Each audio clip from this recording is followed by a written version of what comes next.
मस्त YouTube family. आज आपण बनवणार आहेत पापड, उडदा मुंगाचे मिक्स पापड। अर्धी उडदाची डाळ घ्यायची, समजा 1 किलो उडदाची डाळ ते 1 किलो मुंगाची डाळ, आणि त्याच्यामध्ये अर्धा किलो साबुदाणा आणि रामबंधू पापड मसाला जो विकत मिळतो 65 रुपयाला मिळतो, तो त्याच्यामध्ये 1 किलोला एक असा मिक्स करायचा आणि त्याने खूप चविष्ट आणि छान पापड होतात। आणि मग असा थोडासा असा घट्ट उंडा भिजवून घ्यायचा, जसं आपण कणिक पातळ भिजवतो तसा नाही, थोडासा जाडसरच उंडा भिजवायचा घट्ट।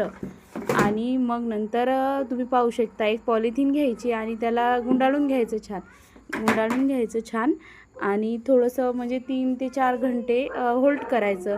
नंतर आईने असे छोटे छोटे लोहे त्याचे बनवून घेतलेले छोटे छोटे गोळे, आणि नंतर आम्ही पापड लाटायला सुरुवात केली। आणि तुम्ही पाहू शकता आईने खूप छान असे गोळे बनवले आणि पापड तुम्ही पाहू शकता खूप छान आणि सुरेख पापड झालेले होते। घरची चव खूप भारी लागते। व्हिडिओ आवडल्यास लाईक करा।